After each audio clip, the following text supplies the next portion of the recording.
आज हम परमेश्वर के वचन में से देखेंगे कि परमेश्वर के वचन के अनुसार हमारे जीवन के अंदर किन बातों के कारण परमेश्वर की सामर्थ हमारे जीवन के अंदर बढ़ती है, या किन किन कामों के कारण हमारे जीवन के अंदर जो परमेश्वर की सामर्थ होती है वो कम हो जाती है।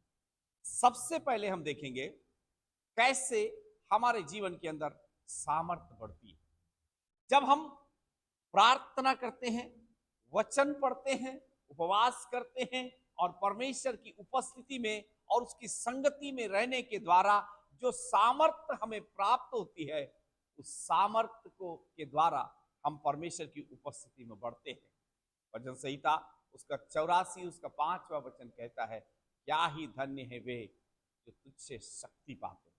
मेरे प्रियो, परमेश्वर का वचन के आधार पर जब हम परमेश्वर की उन बातों, उन चीजों, कार्यों में जो परमेश्वर का वचन हमें आज्ञा देता है करने के समय, स्वर्ग से हमारे लिए एक सामर्थ दी जाती है। और वो सामर्थ हमारे जीवन के अंदर जितना प्रार्थना, जितना वचन, जितना उपवास, जितना परमेश्वर की संगति में हम रहेंगे, उतना ये सामर्थ बढ़ती है। जब आप देखेंगे मत्ती रचित सुसमाचार उसका 14 अध्याय उसका 23 वचन में इस प्रकार से लिखा है, यीशु लोगों को विदा करके एकांत में प्रार्थना करने के लिए चला गया। यीशु मसीह प्रार्थना करता था और प्रार्थना करने के द्वारा जो सामर्थ्य उसे मिलती थी, उस सामर्थ्य के द्वारा वो लोगों के बीच में परमेश्वर की सेवकाई को करता। और कई जगह हमने परमेश्वर के वचन में हम देखते हैं, यीशु रात रात भर प्रार्थना करता था, अकेले में प्रार्थना करता था, ताकि वो पिता से बातें करके पिता की सामर्थ्य के द्वारा दिन के समय में जितने लोगों के बीच में, जितने बीमारों को चंगा करना है, जितनी दुष्टात्माओं को निकालना है, जितने अंधों को देखने की सामर्थ्य देना है, जितने लंगड़ों को चलने की सामर्थ्य देना है, वो सामर्थ्य रात में प्रार्थना करके या अलग होकर प्रार्थना करके उस सामर्थ्य को वो अपने में एकत्रित करता था और उसी सामर्थ्य के द्वारा वो दूसरों को चंगा किया करता था। और इसका उदाहरण हम कई स्थानों पर देख सकते हैं। लूका रचित सुसमाचार उसका 6 अध्याय उसका 12 वचन में हम पढ़ेंगे तो वहां पर भी ये लिखा है, यीशु लोगों को विदा करके प्रार्थना करते। मेरे प्रियो, ये वचन इस बात को प्रमाणित करते हैं कि प्रार्थना करने के द्वारा स्वर्ग से हमारे लिए एक सामर्थ्य दी जाती है। और जितना हम प्रार्थना में बढ़ते हैं, वचन में बढ़ते हैं, प्रभु की संगति में बढ़ते हैं, प्रभु की उपस्थिति में बढ़ते हैं, उतना ही सामर्थ्य हमारे अंदर बढ़ती चली जाती है। और क्या होता है, धीरे धीरे धीरे धीरे ये सामर्थ्य हमारे अंदर अद्भुत रीति से बढ़ते जाने के समय क्या होता है, एक एक परत जैसे हम इकट्ठा करते हैं प्रार्थना करने के समय, हमें एक थोड़ी थोड़ी सामर्थ्य मिलती है और लंबे समय तक प्रार्थना करते करते एक छोटी छोटी परत के रूप में इकट्ठा होते होते सामर्थ्य का एक पहाड़ हमारे पास इकट्ठा होता है। और फिर उस सामर्थ्य के द्वारा हम परमेश्वर की महिमा को करते हैं। और जितना हम प्रभु की उपस्थिति में बढ़ते चले जाएंगे, उतना सामर्थ्य में बढ़ते चले जाएंगे। और जितना हम सामर्थ्य में बढ़ते चले जाएंगे, उतना हम सब बातों में, सब चीजों में और सब कामों में परमेश्वर की ओर से सफलता को प्राप्त करते जाएंगे। लेकिन मेरे प्रियो, ये हमारे जीवन का पहला भाग है। दूसरा भाग क्या है मालूम है?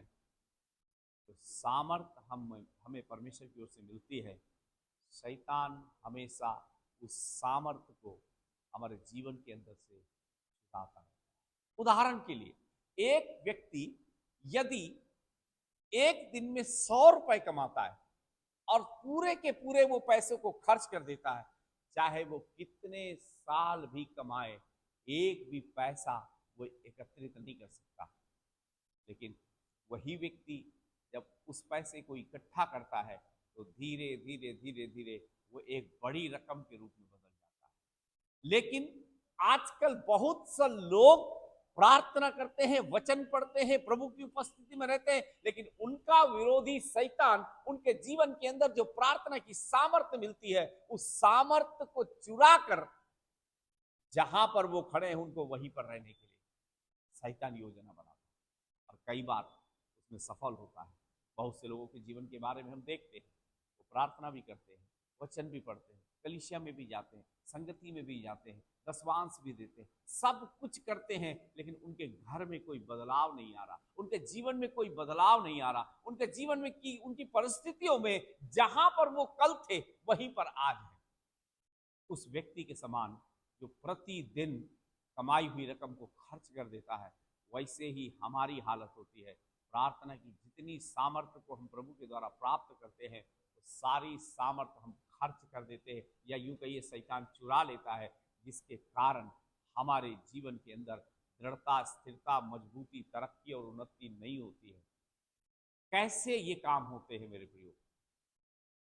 जब हम प्रार्थना करते हैं तो सामर्थ्य पाते हैं, लेकिन उसका उल्टा एक और बात है, जब हम शरीर के कामों को हमारे जीवन के द्वारा करते हैं तो सामर्थ्य हमारे जीवन से निकल जाती है या चुरा ली जाती है। शरीर के कामों के विषय में आप जानते हैं, नाना प्रकार के काम, क्रोध, विरोध, जलन, लड़ाई, झगड़ा, विद्रोह, नाना प्रकार के। जब आप गलातियों की पत्री उसके 5वें अध्याय में पढ़ेंगे, आपको ढेर सारे शरीर के काम मिलेंगे। जब शरीर के कामों के को हमारे जीवन के द्वारा किया जाएगा, हमारी सामर्थ्य कम हो जाएगी।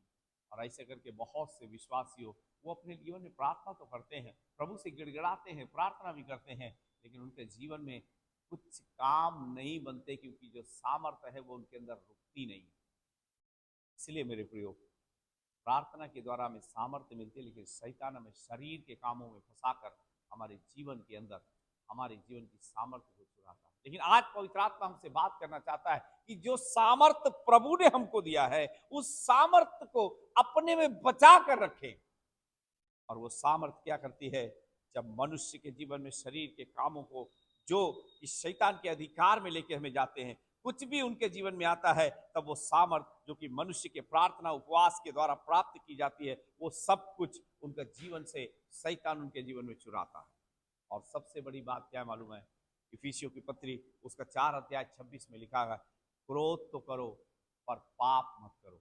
बहुत से लोग अपने जीवन में क्रोध करते हैं, लेकिन क्रोध के समय पाप करके और अपनी सामर्थ्य को तेजी के साथ अपने जीवन से शैतान को चुराने देते हैं। जब क्रोध आता है, मनुष्य को कुछ भी समझ में नहीं आता, लेकिन जब क्रोध शांत होता है, तब तक बहुत कुछ शैतान लूट कर हमारी जिंदगी से, आत्मिक सामर्थ्य को हमारी जिंदगी से लेके जा चुका होता है। फिर मेहनत करिए, फिर प्रार्थना करिए, फिर उपवास करिए, फिर सामर्थ्य को इकट्ठा करिए। तो ऐसे ऐसे जब तक हम आत्मा में बुद्धिमान नहीं होंगे, शैतान की चालों को नहीं समझेंगे, तब तक हमारे जीवन के अंदर ऐसा ही प्रतिदिन सामर्थ्य को पाएंगे, और प्रतिदिन शरीर के कामों को करने के कारण हमारी सामर्थ्य को शैतान चुरा लेगा। इसलिए इफिसियों 4:26 कहता है, क्रोध तो करो पर पाप न करो। जब हमें क्रोध आता है, उसके ऊपर नियंत्रण करें, थोड़े समय के बाद फिर से उन बातों को साधारण रीति से लेके जाने पाए, क्योंकि सांझ होने से पहले हमारा क्रोध ठंडा होना चाहिए, शांत होना चाहिए। क्यों? क्योंकि अंधेरा होने के बाद शैतान को काम करने का मौका मिलता है, और जब शैतान को काम करने का मौका मिलता है, शैतान दोगुनी रीति से उन बातों में काम करता है। इसलिए प्लीज, जब भी हमारे जीवन के अंदर क्रोध आता है, तुरंत उसके ऊपर काम करें, परमेश्वर की सामर्थ्य के द्वारा उसको शांति में बदले, ताकि परमेश्वर आपके जीवन में जो आशीष दिया है वो शैतान चुराने ना पाए। शैतान एक एक करके हमारे जीवन में ऐसे कई प्रकार की परिस्थितियों को लाता है, जैसे कि उदाहरण के लिए, एक कड़ी कभी जंजीर नहीं बन सकती, लेकिन एक एक कड़ियों को करके जब हम 8-10 कड़ियां बना देते हैं, तब वो एक जंजीर में बदल जाती है, और जब जंजीर में बदल जाती है तो उस जंजीर से बांधा भी जा सकता है। इसलिए शैतान जब एक कड़ी बनाए, उसको वहीं पर प्रार्थना की सामर्थ्य द्वारा तोड़कर अपने क्रोध के ऊपर नियंत्रण करके उसके ऊपर जयवंत पाए, ताकि परमेश्वर आपके जीवन के हर क्षेत्र में अपनी आशीषों से परिपूर्ण करे। इसी प्रकार से जब परमेश्वर के चरणों पर मनुष्य प्रतिदिन विनती करता है, प्रार्थना करता है, निवेदन करता है, तो इससे पहले कि शैतान हमारे लिए कोई कड़ी को तैयार करे, हमारी प्रार्थना की सामर्थ्य उसकी कड़ी को तोड़कर खत्म करती, और उसकी कड़ी कभी हमारे जीवन के लिए एक चेन के रूप में काम नहीं कर पाती।